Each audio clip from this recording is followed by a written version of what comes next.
Un saludo a los miembros de la administración distrital aquí presentes en este día.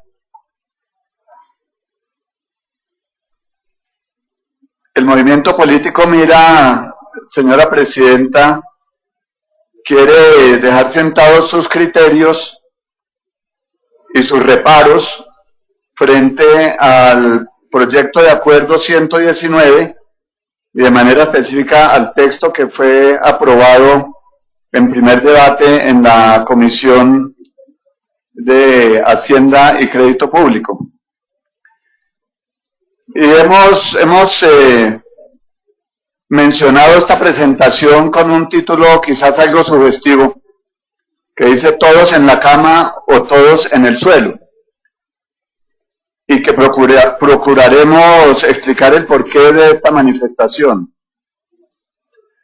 El proyecto de acuerdo 119, en nuestro criterio, doctora María Fernanda, en nuestro criterio, este proyecto de acuerdo 119 no subsana las inequidades que presentan los cobros que están regidos bajo el imperio del Estatuto de Valorización y del acuerdo 180 de 2005, porque generan inconformidad y protesta ciudadana.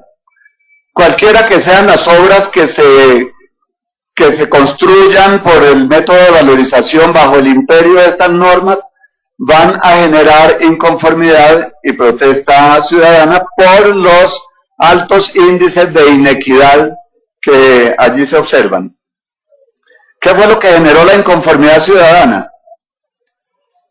Los cobros injustos producidos por los siguientes aspectos: imprecisa identificación del área de terreno, errores en los estratos, incorrecta identificación de los usos, imprecisión en el número de pisos, confusión en el tema de la propiedad horizontal, la extensión de las...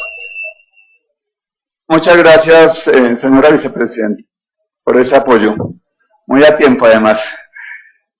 La ampliación de las zonas de influencia más allá de los 5 kilómetros, que si bien no es una medida que obedezca a un mandato legal, pues sí ha sido considerada técnicamente como un área en la que verdaderamente los predios pueden tener una afectación positiva en su avalúo frente a una obra que se construya.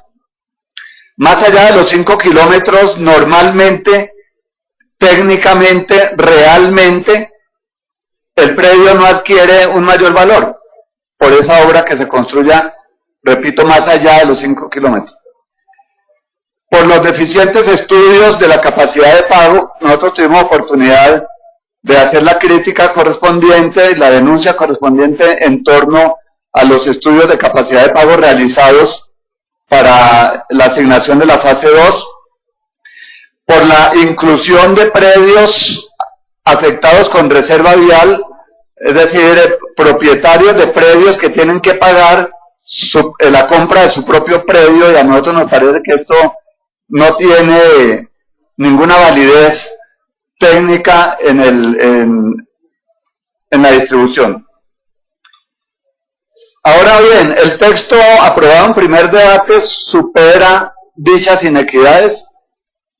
Nosotros lo planteamos como interrogante, pero nuestra respuesta del movimiento político Mira es que no. Contrario a lo afirmado por el honorable concejal Sanguino en la exposición de su ponencia, la cual desde luego respetamos profundamente, pero no compartimos. Nosotros creemos, honorable concejal Sanguino, que el texto que aprobó no supera las inequidades que generaron la protesta social en el mes de enero y febrero del presente año. No garantiza un correcto inventario predial. El inventario predial sigue quedando a cargo del IDU. Dice el artículo 2 del texto aprobado que en la reasignación que aquí se ordena, los atributos prediales para la liquidación serán los mismos que sirvieron de fundamento para la asignación de la fase 2, previa actualización a la vigencia con las bases que la Unidad Administrativa Especial de Catastro Distrital deberá entregar al IDU. Entonces sigue lo mismo, porque esas bases son solamente un insumo, doctora María Fernanda, y usted me corrige si estoy equivocado, por favor. Pero creemos que las bases de datos tan solo son un insumo para que el IDU pueda realizar el proceso de identificación de las características físicas, jurídicas, económicas y cartográficas de las unidades prediales que conforman la zona de influencia y de las variables que califican el beneficio causado por la obra o plan de obras para efectos de la liquidación, distribución y asignación de la contribución de valorización, según reza el artículo 9 del Acuerdo 180 de 2005. Entonces, volvemos a lo mismo, a lo que aconteció con el trabajo de liquidación, distribución y asignación de la fase 2. Sin que nada nos asegure a nosotros o a la ciudadanía bogotana que esta vez el IDU no vaya a volver a cometer los mismos errores en la definición de esos factores como el uso, el estrato, el área y el número de pisos. En su momento, haciendo referencia a este tema, doctora María Fernanda, nosotros dijimos zapatero a tus zapatos, dando a entender con ello que consideramos que no corresponde al IDU porque el IDU tiene otro ámbito de competencias. El IDU es un instituto técnico que no debiera estar involucrado en la definición de estos escenarios de liquidación, distribución y asignación, sino que el IDU debiera dedicarse a la construcción, contratación y ejecución de las obras, que es el objeto básico de la entidad. Pero aquí seguimos, desde luego, en lo mismo, porque estamos bajo la égida, bajo el imperio de las mismas normas, que es lo que nosotros hemos venido proponiendo, que previamente a seguir trabajando procesos de valorización en la ciudad, se haga una modificación del estatuto, se modernice ese estatuto que ciertamente ya tiene 26 años de estar en vigencia, y la ciudad ha cambiado, y los métodos han cambiado, los métodos se han modernizado, para que sean mucho más justos y equitativos. Pero aquí seguimos exactamente en lo mismo. Las zonas de influencia sin criterios técnicos, una vez más lo planteamos como interrogante porque no queremos posar aquí de ser los conocedores de la verdad absoluta. Pero en nuestro criterio se establecieron 3 zonas de influencia sin criterios técnicos. Por lo menos no nos los han explicado. Yo no entiendo, señora presidenta y honorables colegas concejales, yo no entiendo cómo el Consejo apruebe un proyecto de acuerdo de tal trascendencia para la ciudad sin siquiera conocer cuáles fueron los criterios que se utilizaron para definir a la carrera, y permítanme, discúlpenme que lo diga, pero eso fue a la carrera para salvar un proyecto, unas nuevas zonas de influencia que no sabemos de dónde salieron, y que salieron quizás de debajo de la manga, no sé. Pero nosotros no tenemos conocimiento como suficiente como para responsablemente ir a aprobar un proyecto de acuerdo que trae para la ciudad de Bogotá estas zonas de influencia que no han sido previamente definidas frente al Consejo de la Ciudad. ¿Cuáles fueron los criterios que se utilizaron? ¿Cuáles fueron los estudios con los que se definieron esas nuevas 3 zonas de influencia? Y la zona de influencia es la que define la equidad o la inequidad del cobro, nada más y nada menos. La zona de influencia define, en buena medida, la equidad o la inequidad de ese cobro. Creemos que se van a repetir las inconformidades. Ojalá estuviéramos equivocados, pero mucho me temo que no estamos equivocados y que vamos a volver a tener reclamaciones, seguramente mucho más sustentadas que las que presentó la ciudadanía en el mes de enero y febrero, doctora María Fernanda, porque las comunidades de estas localidades que resultan afectadas o gravadas con el cobro de la valorización van a tener motivos muy grandes para hacer reclamaciones que el IDU tendrá que resolver. Primero, por las distancias de las obras. A pesar del nuevo plan de obras y las nuevas zonas de influencia, siguen las inequidades por ausencia de valorización de los predios grabados.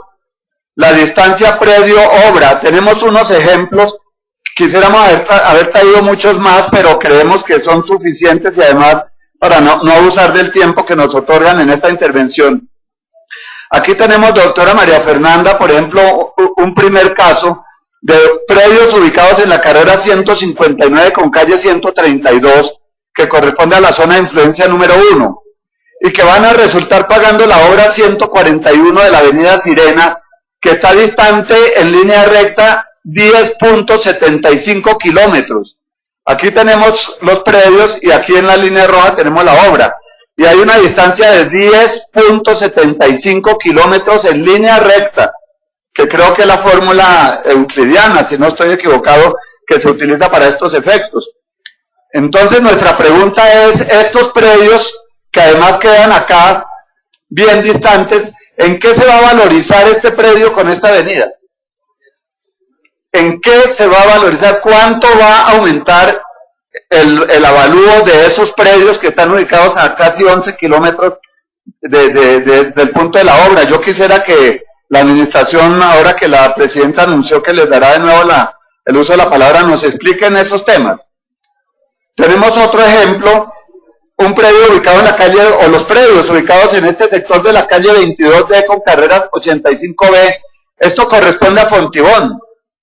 Fontibón no ha sido mencionada dentro de las localidades que van a salir con predios grabados, y hay un buen espacio, un área de Fontibón que queda grabada.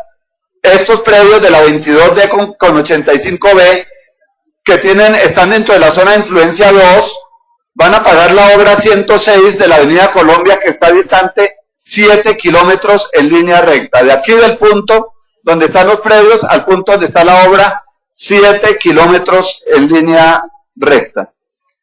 Y un tercer ejemplo es el de los predios ubicados en la carrera 70C con calle 80, zona de influencia 1, que pagarán las obras de la obra número 512, que es la avenida San Antonio, creo que es calle 183, que está distante 8.71 kilómetros en línea recta. Del lugar de los predios, de la ubicación de los predios, esto es en Engativá. Al lugar de la obra hay 8.71 kilómetros de distancia en línea recta. La pregunta de nuevo, ¿cuánto se ha calculado que sea el aumento catastral de estos predios de Engativá con ocasión de la construcción de la avenida San Antonio a 8, casi 9 kilómetros de distancia del predio? Para que por favor nos den respuesta sobre eso. Nosotros creemos, honorable concejal Carlos Vicente de Rullo, yo hacía muchas gracias porque yo sé que usted siempre está muy atento, como todos los demás colegas. Nosotros hacíamos en la intervención anterior una reflexión sobre por qué Bogotá no puede asumir un ejercicio como el de Medellín. Y volvemos a reiterar en ello, donde comparan el avalúo antes de hacer la asignación y la distribución, desde luego, comparan el avalúo del predio hoy sin obra, comparan el avalúo que tendría el predio bajo el escenario de la obra construida y en funcionamiento, y toman ese mayor valor que va a tener el inmueble y sobre eso se trabaja de una manera equitativa. Y eso permite que realmente Medellín haya podido, y otras ciudades, porque no solo Medellín, hay varias ciudades en Colombia que tienen este esquema y ha permitido que construyan sus obras por valorización sin causar traumatismos por inequidades o injusticias en medio de sus ciudadanos. Nosotros no es que estemos en contra de la valorización como mecanismo de financiamiento de las obras, no. Nosotros apoyamos la valorización como instrumento, pero dentro de unos parámetros de equidad y de justicia. Lo que no apoyamos son los escenarios inequitativos, ahí sí no podemos apoyar. Aquí tenemos también otro de los escenarios que seguramente va a ser objeto de reclamación, son los cobros a predios con afectación vial. Y tenemos este ejemplo de la reserva vial que hay sobre la avenida El Rincón que se va a construir.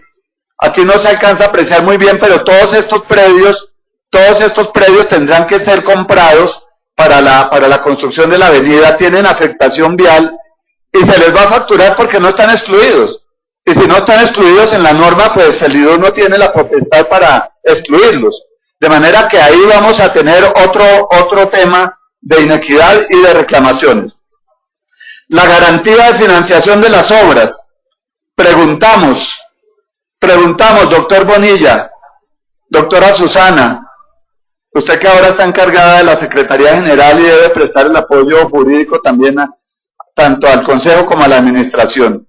Nosotros preguntamos, la garantía de financiación de las obras está ciertamente garantizado, y permítanme la redundancia. El artículo 6º, que establece unos montos máximos anuales de cobro para los predios urbanos y que dice que no se podrá cobrar más de el equivalente a una vez el predial en la respectiva vigencia, en el año en que se haga la asignación. Y que si el monto que se va a cobrar por contribución supera ese valor de una vez el predial, entonces se distribuirá máximo en 3 años. Nosotros preguntamos, ¿qué pasará si el monto asignado como contribución supera los 3 prediales sumados? Hay estudios, pregunto, hay estudios que garanticen que en ninguno de los casos a un predio se le vaya a cobrar más de 3 veces su impuesto predial anual. Pongo un ejemplo más gráfico. Pongámonos en un escenario de un predial de 10, constante durante 3 años, supongamos que no sube, 10, 10 y 10. Cada año pagaría 10, en los 3 años tendría que pagar 30. ¿Hay garantía de que a ese predio no se le va a asignar, por ejemplo, 35 o 40? Como no hay garantía, porque sé que no hay los estudios, o por lo menos no nos los han dado a conocer, entonces aquí podría quedar un desfinanciamiento de las obras.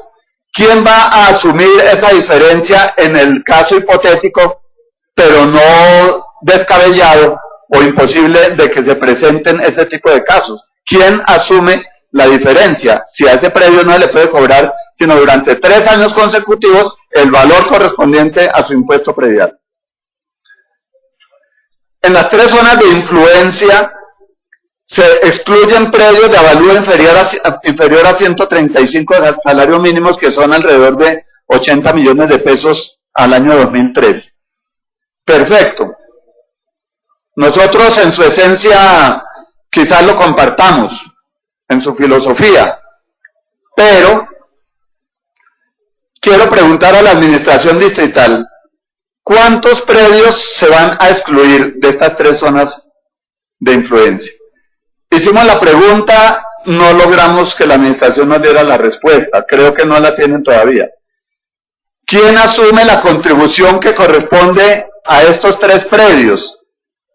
A estos predios que van a ser excluidos y que seguramente van a ser miles de predios excluidos. ¿El distrito con recursos propios o los vecinos de la zona de influencia van a tener que asumir lo que eventualmente le correspondería a esos predios que se van a excluir? Y si son los vecinos, que seguramente son los vecinos, porque yo no creo que la administración distrital tenga una previsión, además tendría que haber quedado en el articulado que con recursos propios el distrito asumiría esas diferencias. Entonces la capacidad de pago de esos vecinos que van a tener que asumir no solamente su carga, sino la carga de los predios excluidos, eso hay un estudio al respecto, o irán a quedar esas obras desfinanciadas por falta de capacidad de pago de los ciudadanos. Para nosotros el señor alcalde se quedó solo en palabras. Él habló del pago por ver, que es una propuesta liderada aquí en el Consejo por el concejal Miguel Uribe y acompañada por varios concejales. Pero ese pago por ver no es una realidad en esta nueva propuesta. Y la ciudad sí exige ese mecanismo del pago por ver, dadas las obras inconclusas. De la fase 1 todavía hay obras inconclusas, pagadas hace ya varios años, cerca de 6 o 7 años, y todavía no están terminadas, y algunas de ellas ni siquiera están iniciadas. Y este riesgo este riesgo se aumenta cuando se involucran 4 obras que no cuentan con los estudios de viabilidad, que son las obras 141, 511, 512 y 210. La avenida La Sirena, el Parque Gustavo Uribe Botero, la avenida Boyacá, desde la San José hasta la San Antonio, y la avenida San Antonio desde la Boyacá hasta la avenida del Paseo de los Libertadores.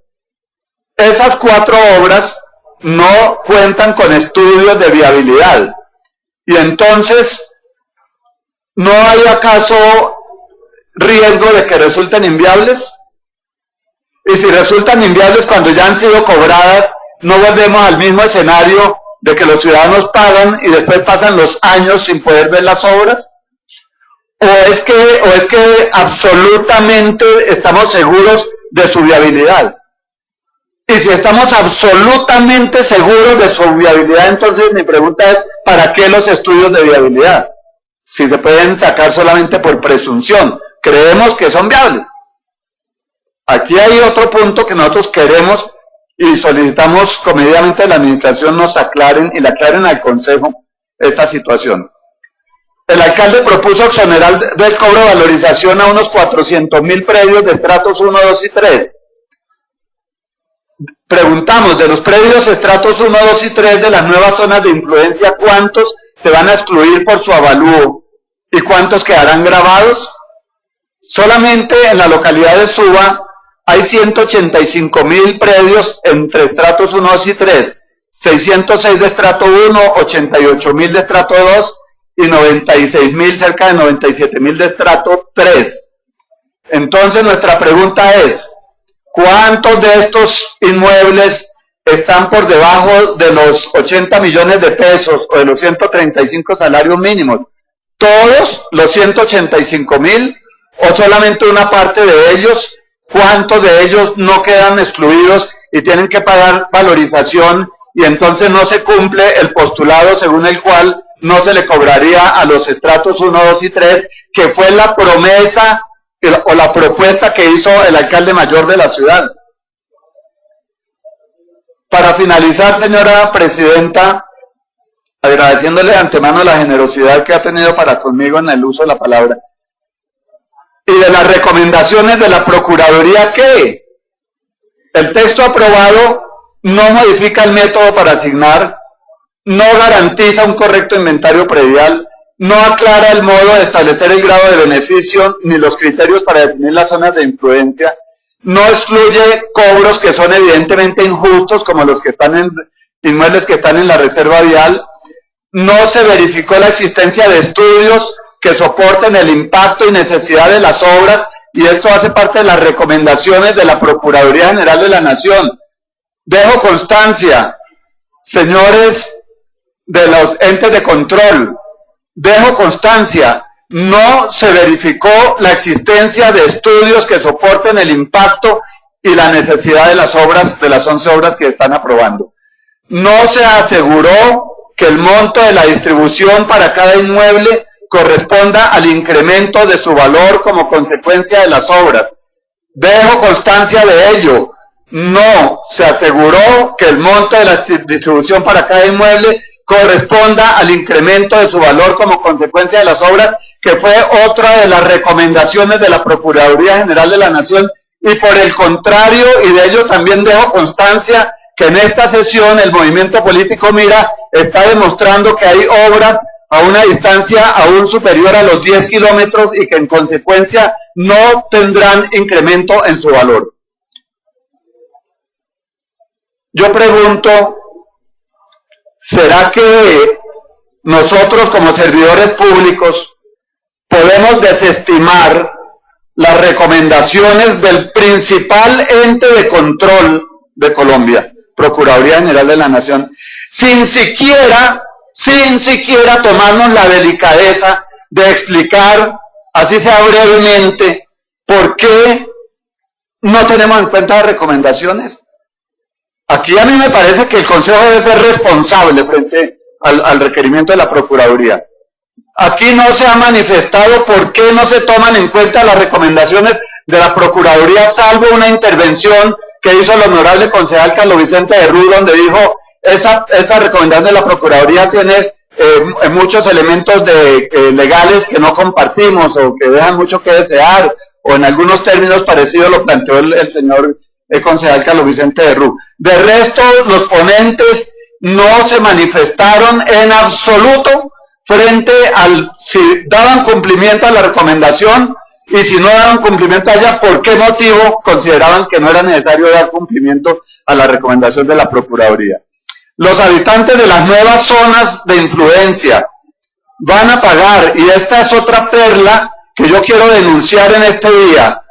Los habitantes de las nuevas zonas de influencia pagarán obras financiadas por valorización y pagarán obras financiadas por cupo de endeudamiento. Van a estar pagando por dos mecanismos de financiación distintos, lo que les van a gravar por la valorización y lo que necesariamente van a pagar por vía de servicio de la deuda, porque el servicio de la deuda lo pagamos todos los contribuyentes bogotanos.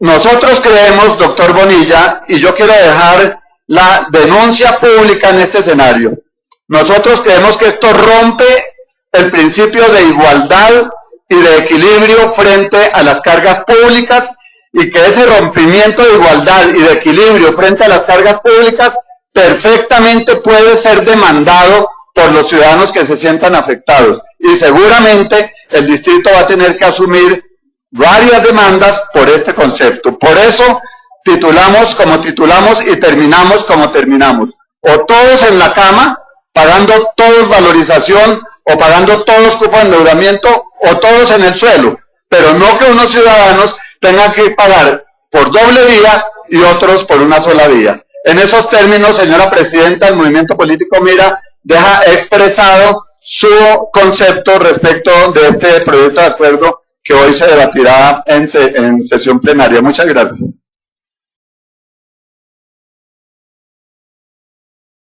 Siga, concejal, para explicar su voto. Compartimos la valorización como mecanismo de financiación, pero adecuadamente establecida y distribuida. El movimiento Mira no votó en su oportunidad ni el acuerdo 180 ni el acuerdo 451 por las inequidades que estos dos acuerdos tienen en su contenido. Creemos y somos convencidos de que para la ciudad lo mejor es la derogatoria total de estos dos acuerdos. Creemos que las 11 obras que se incluyen en la propuesta que se está votando mantienen las inequidades en la fórmula de distribución.